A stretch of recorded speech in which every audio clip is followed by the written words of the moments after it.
បាទសួស្តីបងប្អូនទាំងអស់គ្នាថ្ងៃនេះខ្ញុំសូមចែករំលែកជាមួយនឹងបងប្អូនជាបន្តទៀតទាក់ទងទៅនឹងប្រទេសថៃមើលងាយប្រទេសជិតខាងរបស់ខ្លួនជាពិសេសគឺប្រទេសកម្ពុជាដោយសារតែជាតិនិយមជ្រុលប្រជាជនថៃឬក៏ពួកយោធាថៃមិនឲ្យតម្លៃទៅលើប្រទេសជិតខាងរបស់ខ្លួនដែលនៅក្នុងនោះមានទាំងប្រទេសកម្ពុជាប្រទេសឡាវប្រទេសភូមាហើយរួមទាំងប្រទេសម៉ាឡេស៊ីផងកត្តានេះធ្វើឲ្យថៃអនុវត្តនៅនយោបាយបែបកេងប្រវ័ញ្ចនយោបាយបែបឈ្លានពានបែបជិះជាន់ដែលជាលទ្ធផលថៃបានបង្កើតភាពជាសត្រូវជាមួយនឹងប្រទេសជិតខាងរបស់ខ្លួនជាមួយប្រទេសកម្ពុជាថៃបានមើលងាយកម្ពុជាជាច្រើនលើកច្រើនសារមើលងាយម្ដងហើយម្ដងទៀតឧទាហរណ៍ដូចជាថៃគូសផែនទីជាឯកតោភាគីតើផែនទីឯកតោភាគីមានន័យយ៉ាងដូចម្ដេចផែនទីជាឯកតោភាគីមានន័យថាថៃរំលោភបំពាននៅអធិបតេយ្យភាពរបស់កម្ពុជាថៃរំលោភបំពាននៅកិច្ចព្រមព្រៀងនៅសន្ធិសញ្ញាថៃចង់ដណ្ដើមយកបរណភាពទឹកដីរបស់កម្ពុជាពីព្រោះតែថៃយល់ថាកម្ពុជាខ្សោយជាងប្រទេសថៃមិនអាចធ្វើអ្វីថៃបានហេតុនេះទើបថៃហ៊ានរហូតដល់គូផែនទីជាឯកតោភាគីហើយចង់យកមកប្រើប្រាស់ជាមួយប្រទេសកម្ពុជាលើពីនេះដូចជាថៃចាញ់ក្តីនៅប្រាសាទព្រះវិហារក៏ប៉ុន្តែថៃបដិសេធមិនទទួលស្គាល់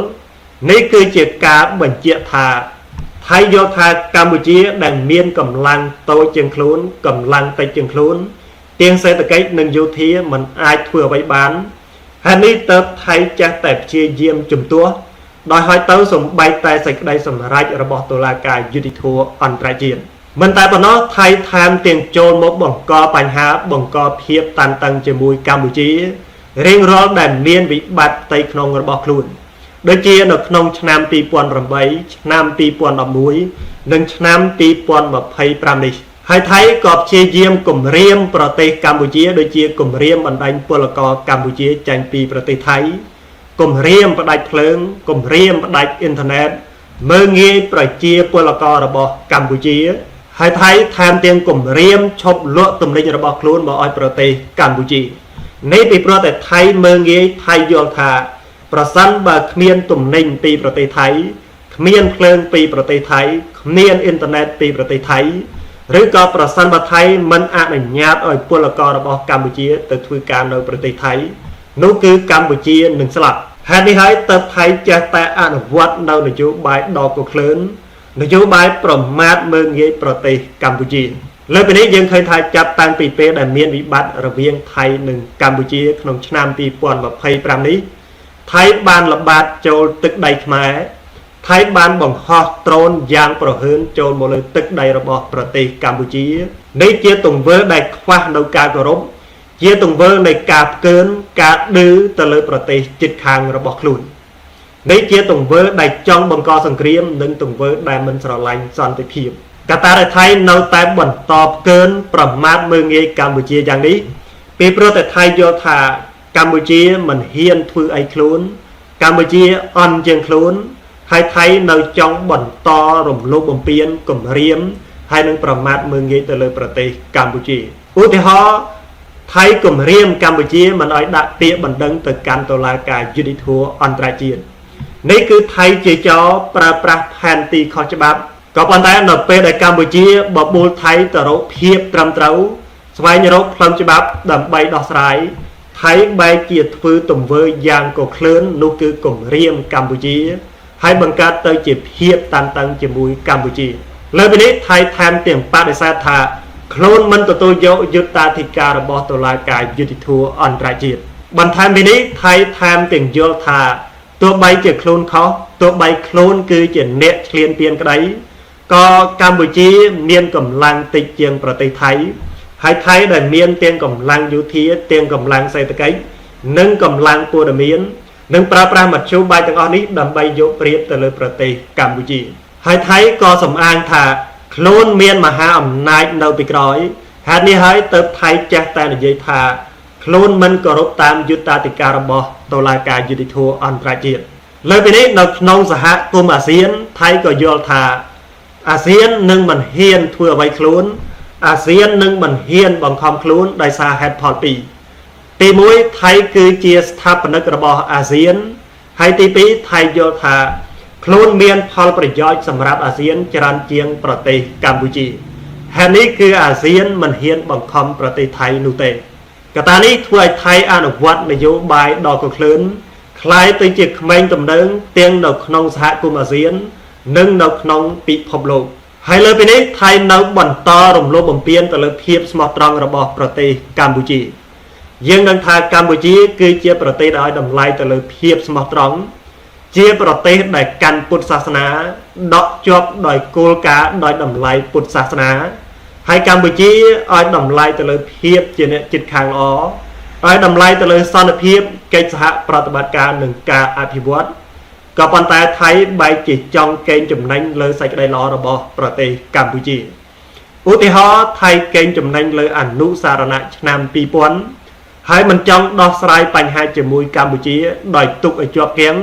ហើយរកវិធីសាស្ត្ររកមធ្យោបាយចង់បន្តគ្រប់គ្រងទឹកដីរបស់ប្រទេសកម្ពុជាហើយដោយសារតែកម្ពុជាស្រឡាញ់សន្តិភាពមិនចង់បង្កសង្គ្រាមថៃបានស្នើសុំឲ្យកម្ពុជាកែសម្រួលទីតាំងកងទ័ព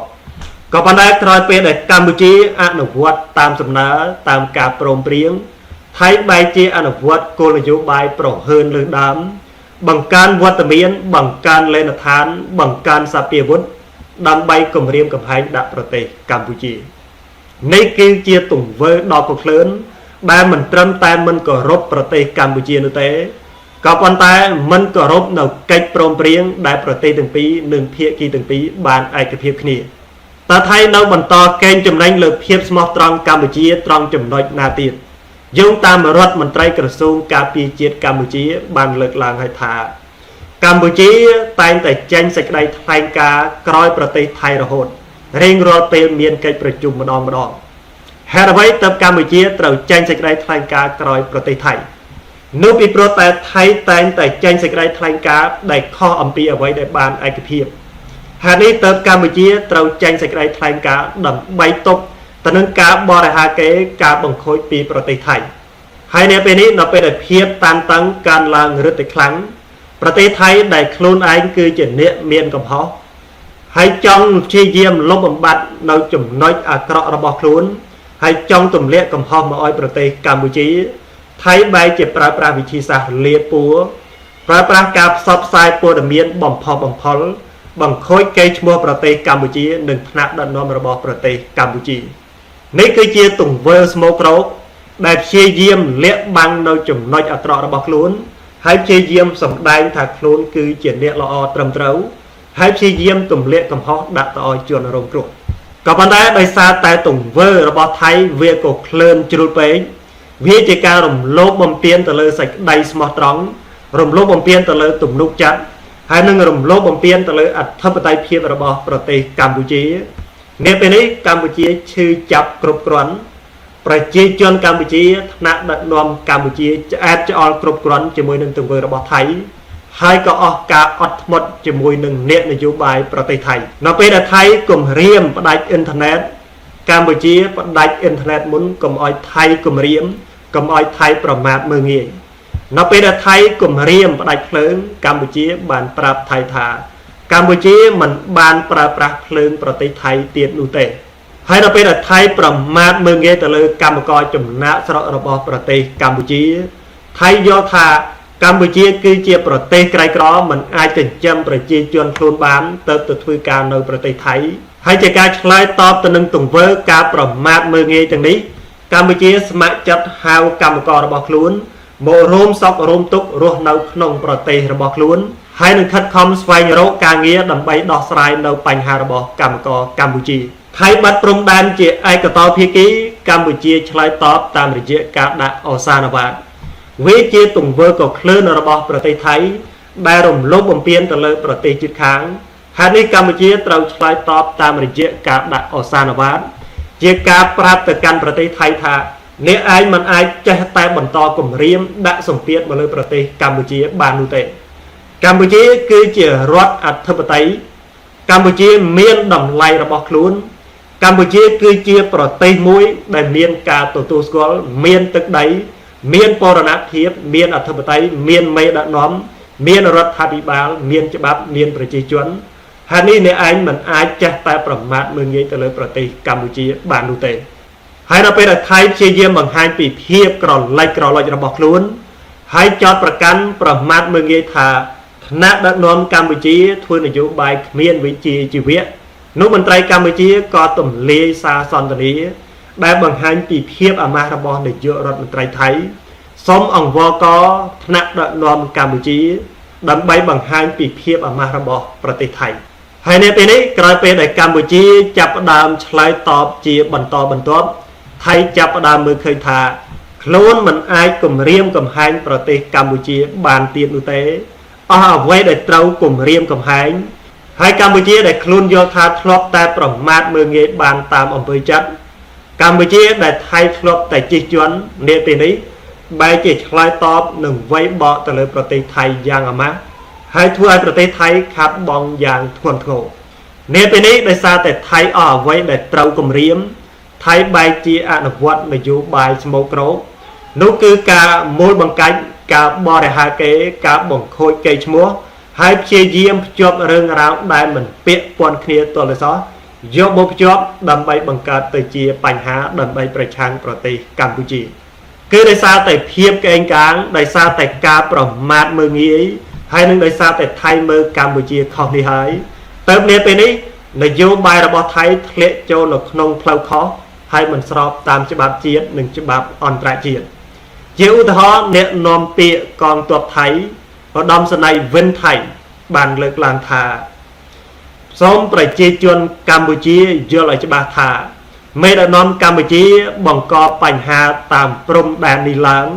គឺដើម្បីបង្កើនប្រជាប្រិយភាពដើម្បីប្រយោជន៍របស់ខ្លួនហើយដើម្បីទទួលបានការគ្រប់គ្រងតែប៉ុណ្ណោះតើការលើកឡើងរបស់លោកវិនថៃនេះឆ្លោះបញ្ចាំងថាម៉េចលោកវិនថៃគឺជាមន្ត្រីជាន់ខ្ពស់របស់ប្រទេសថៃពាក្យសម្ដីសេចក្តីថ្លែងការណ៍របស់លោកវិនថៃគឺតំណាងឲ្យជំហររបស់រាជរដ្ឋាភិបាលប្រទេសថៃហេតុនេះលោកវិនថៃមិនអាចប្រើប្រាស់ការស្មានការសន្និដ្ឋានការទាយដែលតួនាទីជាអ្នកវិភាគហើយយកមកចាញ់សេចក្តីថ្លែងការណ៍បែបនេះនោះទេក៏ប៉ុន្តែប្រសិនបើមន្ត្រីជាន់ខ្ពស់ឬក៏រាជរដ្ឋាភិបាលកម្ពុជាចាញ់សេចក្តីថ្លែងការណ៍បែបនេះហើយសួរទៅលោកវិនថៃថាតើលោកវិនថៃធ្លាប់ឆ្ងល់ទេហេតុអ្វីលោកថាស៊ីនត្រូវបានគេបណ្ដេញចេញពីអំណាចហេតុអ្វីអ្នកស្រីយីងឡាក់ត្រូវបានគេដកចេញពីអំណាចហេតុអ្វីលោកភីតាជាអ្នកជាប់ឆ្នោតពិតប្រាកដក៏ប៉ុន្តែត្រូវបានគេហាមឃាត់មិនឲ្យធ្វើជានាយករដ្ឋមន្ត្រីហេតុអ្វីនាយករដ្ឋមន្ត្រីថៃនៅពេលនេះคล้ายទៅជាមេដឹកនាំដែលគ្មានអំណាចទាល់តែសោះតើលោកវិនថៃយល់យ៉ាងដូចម្តេចប្រសិនបើកម្ពុជាលើកឡើងថាបញ្ហាទាំងអស់នេះគឺមានព្រះមហាក្សត្រថៃគឺជាអ្នកនៅពីក្រោយជាអ្នករៀបចំជាអ្នកជ្រៀតជ្រែកលូកលាន់កិច្ចការងារនយោបាយផ្ទៃក្នុងរបស់រាជរដ្ឋាភិបាលថៃហើយគឺព្រះមហាក្សត្រថៃជាអ្នកនៅពីក្រោយរដ្ឋប្រហារប្រសិនបើកម្ពុជាលើកឡើងបែបនេះថៃនឹងចោទថាកម្ពុជាព្យាយាមពង្រីកបញ្ហាកម្ពុជាអុចអាលឲ្យមានការបែកបាក់ផ្ទៃក្នុងនៅក្នុងប្រទេសថៃកម្ពុជាមិនគោរពអធិបតេយ្យភាពរបស់ប្រទេសថៃហើយនឹងមិនគោរពតាមគោលការណ៍របស់អាស៊ានដែលលើកឡើងថារដ្ឋទាំងអស់ដែលជាសមាជិករបស់អាស៊ានមិនត្រូវជ្រៀតជ្រែកកិច្ចការងារផ្ទៃក្នុងរបស់រដ្ឋដទៃជាដាច់ខាតហេតុនេះលោកវិនថៃដែលជាមន្ត្រីជាន់ខ្ពស់របស់ប្រទេសថៃមុននឹងចេញសេចក្តីថ្លែងការណ៍ត្រូវគិតអំពីច្បាប់អន្តរជាតិគិតអំពីវិធីសាស្ត្រការទូតនៅក្នុងការដោះស្រាយបញ្ហាលោកវិនថៃមិនអាចយកសេចក្តីសន្និដ្ឋានការស្មានការវិភាគហើយយកមកចេញសេចក្តីថ្លែងការណ៍ដែលខុសអំពីច្បាប់ការទូតអន្តរជាតិនោះទេទី2មេទ័ពភូមិភាគ2របស់ប្រទេសថៃបានលើកឡើងថាប្រសិនបើកម្ពុជាចង់បានទឹកដីចូលមកធ្វើសង្គ្រាមមកការលើកឡើងបែបនេះគឺជាការរំលោភបំពានទៅនឹងធម្មនុញ្ញរបស់អង្គការសហប្រជាជាតិដែលជំរុញឲ្យគ្រប់រដ្ឋទាំងអស់ត្រូវតែពង្រឹងកិច្ចសហប្រតិបត្តិការលើកកម្ពស់សន្តិភាពលើកកម្ពស់សុឆន្ទៈនៅក្នុងការសហការរវាងរដ្ឋាភិបាលនិងរដ្ឋាភិបាល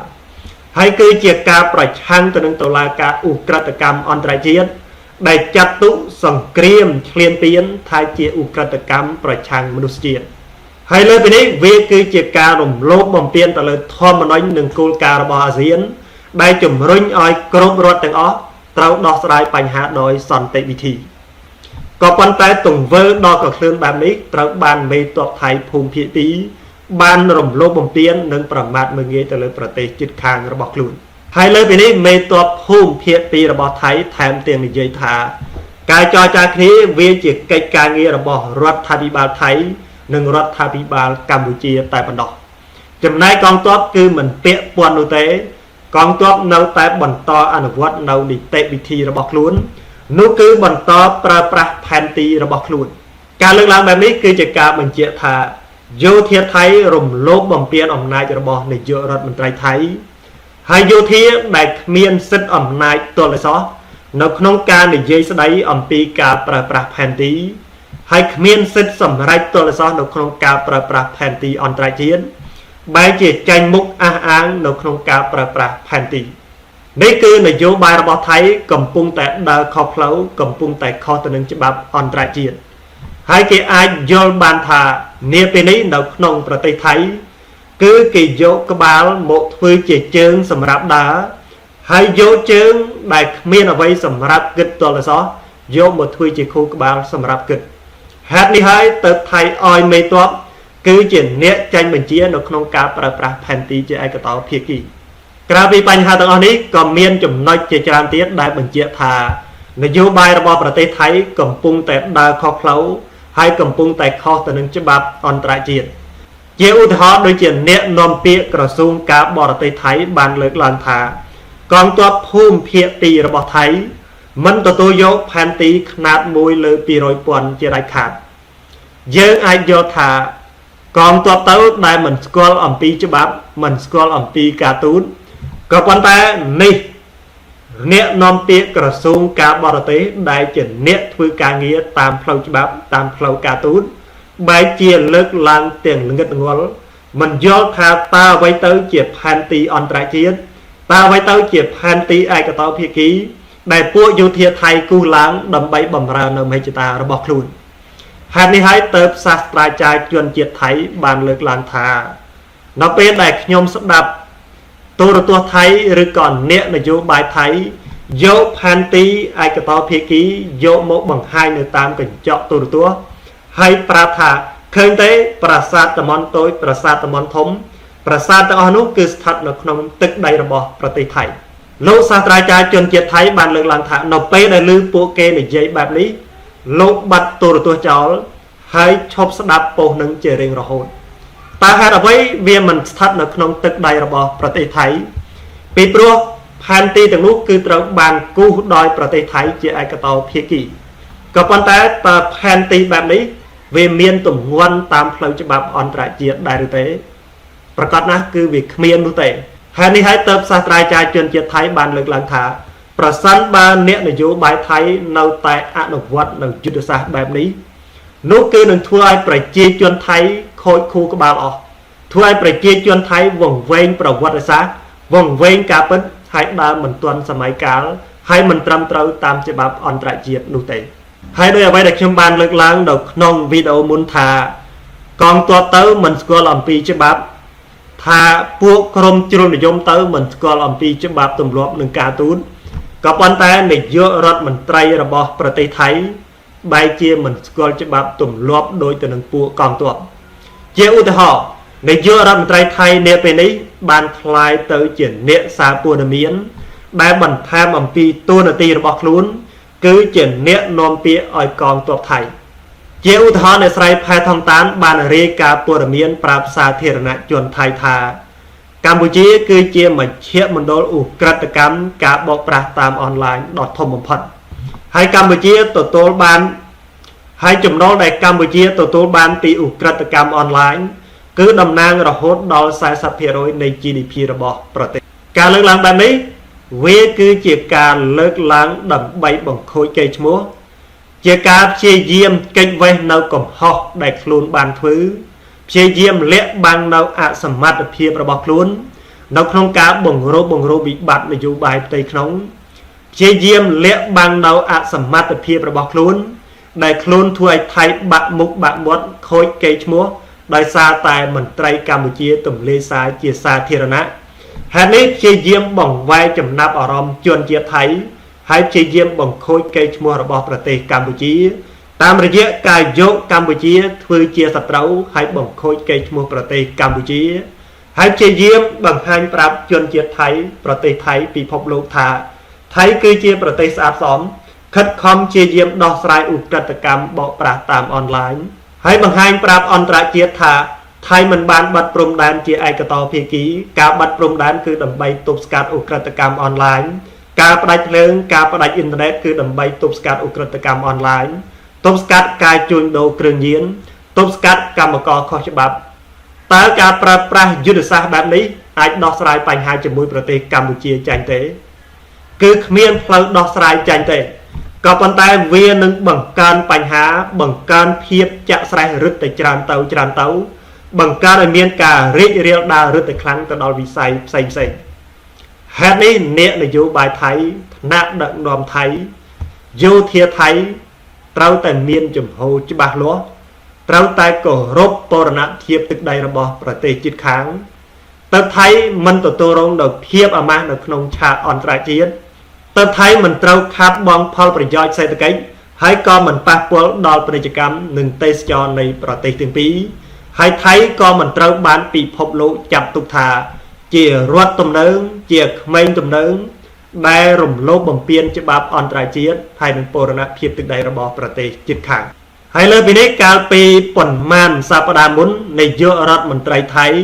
ក្រសួងការបរទេសរបស់ថៃបានអញ្ជើញក្រុមមន្ត្រីការទូតនិងអ្នកតំណាងប្រទេសផ្សេងប្រមាណជា47ប្រទេសហើយអញ្ជើញទៅធ្វើការបកស្រាយការអធិប្បាយត្អូញត្អែប្រាប់ថាកម្ពុជាឈ្លានពានប្រទេសថៃកម្ពុជារំលោភបំពានអធិបតេយ្យភាពរបស់ប្រទេសថៃហើយប្រាប់អ្នកនយោបាយទាំងអស់នោះថាថៃមិនគោរពយុត្តាធិការតុលាការយុត្តិធម៌អន្តរជាតិនោះទេក្រុមអ្នកការទូតទាំងអស់នោះអាចសើចចំអកនិងយល់ថាតើនាយករដ្ឋមន្ត្រីថៃមន្ត្រីការទូតរបស់ថៃក្រសួងការបរទេសរបស់ថៃមានបញ្ហាស្អីទៅមកប្រកាសប្រាប់ពិភពលោកប្រកាសប្រាប់ពួកគេថាថៃគឺជារដ្ឋចរមិនគោរពច្បាប់អន្តរជាតិមិនគោរពតុលាការយុត្តិធម៌អន្តរជាតិតើពួកគេមានវិបត្តិផ្លូវចិត្តឬទៅមកលើកឡើងទាំងងងើលបែបនេះជាការពិតអ្នកការទូតថៃនាយករដ្ឋមន្ត្រីថៃក្រសួងការបរទេសរបស់ថៃអាចយល់ថាមន្ត្រីការទូតទាំងអស់នោះនឹងស្ដាប់នឹងជឿតាមខ្លួនក៏ប៉ុន្តែមន្ត្រីការទូតដែលជាអ្នកជំនាញនៅពេលដែលលើកឡើងថាថៃមិនទទួលយកយុត្តាធិការតុលាការយុត្តិធម៌អន្តរជាតិគេអាចដឹងបានយ៉ាងច្បាស់ថាថៃមានរឿងមិនប្រក្រតីថៃប្រើប្រាស់ផែនទីចរផែនទីឯកតោភាគីដោយអ្វីដែលកម្ពុជាបានលើកឡើងពិតប្រាកដមែនហេតុនេះហើយទៅថៃចេះតែចង់កិច្ចវេះមិនចង់ទៅតុលាការយុត្តិធម៌អន្តរជាតិហើយថៃចេះតែបដិសេធមិនទទួលស្គាល់យុត្តាធិការតុលាការយុត្តិធម៌អន្តរជាតិនេះគឺថៃកំពុងតែព្យាយាមបរិហាកេបង្ហាញពីភាពអាក្រាតរបស់ខ្លួនទៅកាន់មន្ត្រីការទូតទាំង47ប្រទេស